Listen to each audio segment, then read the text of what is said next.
राधे राधे भक्तगण। कल हम श्री कृष्णदास बाबा की कथा श्रवण किए थे, जो गोवर्धन में सिद्ध कृष्णदास बाबा नाम से विख्यात है। तो आज हम उनके आगे की कथा श्रवण करेंगे।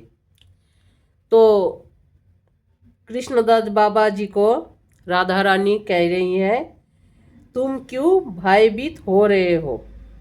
मैं तुम्हारी हूँ और तुम मेरे हो। मेरी सखी ललिता के ललित कर से दृष्टि प्राप्त करके आप मेरे ललिता सखी उनकी जो हाथों से अंजन आपको पहनाए, और पहनाने के साथ साथ आपकी दृष्टि आपको प्राप्त हो गया, और उसी दृष्टि को प्राप्त करने के साथ साथ तुम सर्वशक्ति प्राप्त कर चुके हो। आपको आप कोई भय नहीं है। आप निश्चिंत होकर गोवर्धन चले जाओ। राधारानी आदेश दे रहे, आप गोवर्धन जाओ। वह मुझे प्राप्त करने का सोपान निर्दिष्ट करके मेरे चरणों में निष्ठावान वैष्णवों की सेवा करो। इतना कहकर देवी अंतर्ध्यान हो गई। राधा रानी अंतर्ध्यान हो गई। बहुत देर तक बाबा, राधा रानी के अंतर्ध्यान की बात, बहुत देर तक बाबा रोते रहे, अश्रुकंपन करते रहे और सात्विक विकारों से अवसन्न रहे। उनके अंदर सात्विक विकार आ गया था। उसके पश्चात अपने को सर्वशक्ति संपन्न और सफल मनोरथ जान प्रेम सिंधु की तरंगों में सूक्ष्म काष्ठों की तरह तैरते हुए गोवर्धन तट तक आ गए थे। और हम आज उनके आगे की कथा श्रवण करेंगे। श्री कृष्णदास बाबा गोवर्धन में चकलेश्वर नामक स्थान पर रहने लगे। उस समय राधा कुंड और गोवर्धन में बहुत से पंडित, महात्मा, रूप गोस्वामी आदि संस्कृत ग्रंथों का सहारा लेकर भजन करते थे। मतलब रूप सनातन गोस्वामी जी बहुत सारे ग्रंथों लिख कर गए। उसी ग्रंथों की सहारा से, उनकी मतलब अध्ययन करके उनकी सहारा से भजन करते थे। कृष्णदास बाबा को संस्कृत भाषा यथेष्ट ज्ञान था। संस्कृत भाषा का बहुत ही ज्ञान था। इसलिए वे किसी वृद्ध वैष्णव के निकट हरि नामामृत व्याकरण का अध्ययन करने लगे। उस समय उन्हें एक मतलब जब व्याकरण का अध्ययन करने लगे, उस समय उनके एक विकट, उनके मतलब अंदर एक विकट समस्या का सामना करना पड़ा। उनका अध्ययन भजन में बाधक होने लगा और भजन अध्ययन में दोनों को अंतराय जान एक दिन अत्यंत दुखित हो उन्होंने मानसरोवर में प्राण त्याग कर देने का संकल्प कर लिया। क्योंकि बाबा भजन भी करते थे, अध्ययन भी करते थे। तो जब अध्ययन करते थे तो अध्ययन करने में टाइम लगता है। तो अध्ययन करने में जब टाइम लगता है तो इतना जो उनका जो निष्ठावान भक्त है, जो हमें इतना लाख माला करना है, इतना जाप करना है, तो वो नहीं हो पा रहा था, वो काम हो गया था। इसी से बाबा दुखित हो गए। अरे हम अध्ययन करें या भजन करें, दोनों ही जरूरी है। इसी से दुखित होकर प्राण त्याग करने का संकल्प कर लिया। रात अनिद्रा और चिंता में व्यतीत हुई। शेष रात्रि में उन्होंने सुना कि उनकी कुटी के बाहर से कोई आवाज दे रहा है, कृष्णदास कृष्णदास। तब जब आवाज सुने, उनके नाम लेके पुकार रहे हैं, तो बाबा कुटिया से बाहर निकले। तो बाहर निकलकर देखे तो प्रत्यक्ष रूप में उनके सामने खड़े देखा, उनके और अपने अंतोचिंतित कंथा करगाधारी श्री सनातन प्रभुपाद और श्री ललिता देवी को। कंथा करंगधारी मतलब, कंथा मतलब जो एक वैष्णव लोग ज़्यादा कुछ अपने पास नहीं रखते हैं, एक कंथा रखते हैं, गुदरी बोलते हैं, शायद उसको गुदरी बोलते हैं, वो है, और हाथ में एक कमंडल है और कुछ भी नहीं है। उनको सामने खड़े देखा और ललिता सखी को देखा। आत्म उन दोनों को दर्शन करके बाबा का आत्म विस्मित और किन कर्तव्य विमुख अवस्था में वे दंडवत कर उनके चरणों में जा बैठे।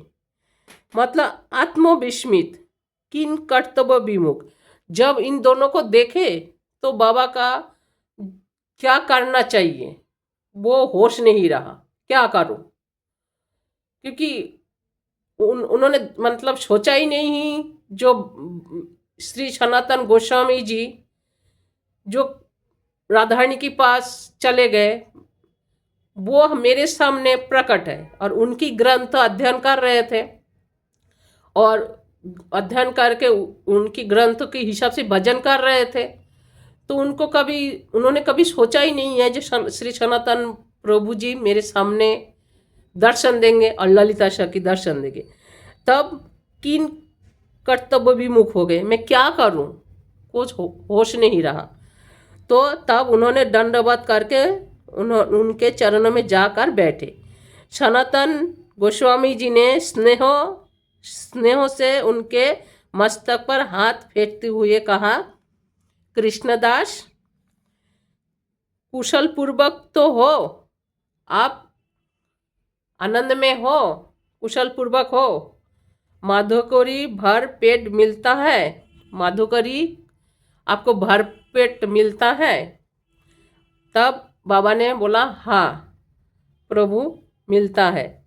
प्रभु कृष्णदास ने हाथ जोड़कर उत्तर दिया। तब सनातन प्रभु ने कहा, देख बेटा, शास्त्र अनंत है, जिसका जहाँ तक अधिकार है वहीं तक उसका अनुशीलन करना यथेष्ट है। मतलब शास्त्र तो बहुत है, ग्रंथ तो बहुत है, तो आपको जितना जरूरी है आप उतना अध्ययन करो। शास्त्र अध्ययन के कारण तुम्हें मरने की आवश्यकता नहीं। ऐसी मतलब कुबुद्धि दुर्बुद्धि फिर ना करना। ऐसा नहीं आप ऐसे जो मन में सोच के रखे हो हमें शरीर नहीं और शरीर को त्याग कर देना है, ऐसा दुर्बुद्धि मन में नहीं रखना। तेरे द्वारा हमारा बहुत सा कार्य होना है। आज से मेरे आशीर्वाद से सभी शास्त्रों की तुझे स्फूर्ति होगी। जितने सारे शास्त्र हैं सबकी ज्ञान तेरे को प्राप्त हो जाएगा। मेरे आशीर्वाद है। ललिता जी ने आशीर्वाद दिया, तू जब भी हमारा स्मरण करेगा तब भी तेरे हृदय में हमारी स्फूर्ति होगी। तू जब भी मेरे को याद करेगी तब भी मैं तेरे सामने आ जाऊंगा। तेरे द्वारा ब्रजवासी वैष्णव के लिए भजन मुद्रा का प्रकाश होगा। भजन मुद्रा मतलब भजन कैसे करना चाहिए, तेरे द्वारा ब्रजवासी जो है वैष्णव है, ब्रजवासी वैष्णव वो जान पाएंगे। इतना कहकर दोनों श्री कृष्णदास बाबा के मस्तक पर चरण रखकर अंतर ध्यान हो गए। इस घटना के पश्चात कृष्णदास बाबा प्रशांत महासागर की तरह गंभीर हो गए। मतलब शांत हो गए। प्रशांत महासागर जैसे शांत है, स्थिर है, वैसे स्थिर शांत हो गए। उन्होंने छात्रों को हरिनामामृत व्याकरण पढ़ाना और साधकों को भजन संबंधी उपदेश देने का प्रारंभ किया। हरिनामामृत व्याकरण पढ़ते समय वे प्रति सूत्रों में नित्य लीला स्थापन कर भजन मुद्रा के द्वारा उद्घाटन करें, जिससे छात्र को अध्ययन के साथ साथ भजन शिक्षा अवसर भी प्राप्त हो।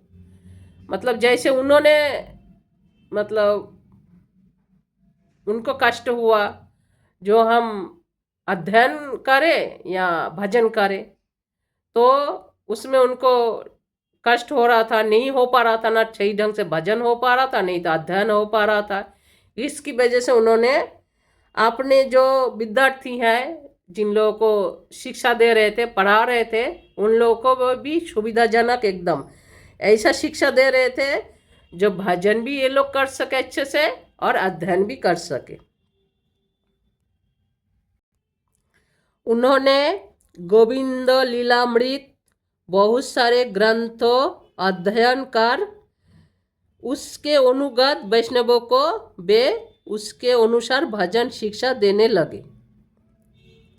यही भजन पद्धति परवर्ती काल में गुटिका के नाम से प्रसिद्ध हुए। तो भक्तगण,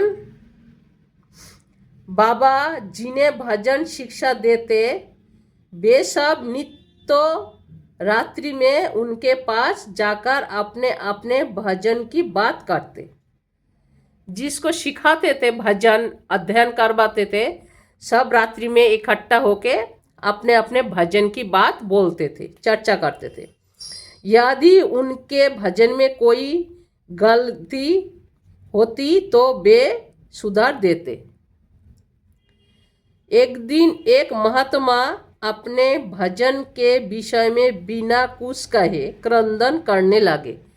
अपने जैसे रोज इकट्ठा होते तो चर्चा करते, आज मैंने इतना माला किए, जप किए, तो कोई बोलते हैं मेरे से आज नहीं हो पाया, कोई बोलते हैं आज मैं अध्ययन किया तो भजन थोड़ा सा कम हो गया, ऐसे ऐसे चर्चा होती थी। लेकिन एक बाबा जो अपने भजन की विषय में बिना कुछ कहे, उन्होंने कुछ बताया भी नहीं जो मेरे भजन कम हुआ या ज़्यादा हुआ, अध्ययन ज़्यादा, कुछ भी नहीं बोले, लेकिन बाबा के पास आकर रोने लगे। तब कृष्णदास बाबा ने पूछा, आज मतलब आपको क्या हुआ, आप रो क्यों रही हो? तब बाबा ने बोले, आज मैं कुछ भी भजन ना कर सका, मेरे से कुछ भी भजन नहीं हुआ, क्योंकि प्रातःकालीन लीला स्मरण में प्राणेश्वरी के दाहिने हाथ में अलंकार पहनाते समय हस्तों की शोभा में मन इतना अटक गया कि बहुत हटाने की चेष्टा करने पर भी न हटा। मतलब जो वैष्णव लोग होते हैं, हम इसके पहले की कथा में हम सुने थे, जो गुरु जी से गुरु प्रणाली का लेने के बाद भजन में बैठ के भगवान की स्मरण करते हैं और भजन करते हैं। तो उसी स्मरण में बाबा बैठे थे भजन करने के लिए, जो मैं राधा रानी को कंगन पहना रहा हूँ। और कंगन पहनाते टाइम राधा रानी की हाथ लिए और कंगन पहना रहे, लेकिन राधा रानी के हाथ की जो इतनी सुंदर शोभा, इतनी सुंदर कोमल शोभा, उसी को निहारते निहारते निहारते ही रहे बाबा निहारते ही रहे। जो मन से निहार रहे तो हाथ में भी माला नहीं हो पा रहे, मन से निहार रहे तो उनका माला भी पूरा नहीं हो पाया, भजन भी पूरा नहीं हो पाया। वो ही बाबा को बोल रहे हैं और रो रहे हैं। तब सिद्ध बाबा ने कहा, उनको उत्साहित करते हुए कहा, तुम्हारा ही तो यथार्थ भजन हुआ, आज तो तुम्हारा असली भजन हुआ। भजन तो रोज ही असली काटते हो, लेकिन आज तो और ज़्यादा असली भजन हुआ। क्यों? आप राधा रानी को कंगन पहना रहे हो और उसी भाव में आप चले गए हो। तो ये भजन तो बहुत ही नसीब से मिलता है। मन में स्मरण करते हैं और उसी में आप अटक गए, राधा रानी के हाथों की तरफ अटक गए। आज तो आपके यथार्थ भजन हुआ। तो भक्तगण, कृष्णदास बाबा की कथा हम आगे श्रवण करेंगे। आज जयकार लगाते बोले राधा गिरधारी लाल की जय, वृंदावन समस्त वैष्णवों की जय, आपन आपन गुरुदेव भगवान की जय। जय जय श्री राधे श्याम, जय जय श्री सीताराम, जय जय श्री राधे श्याम। निताई गौर हरि बोल।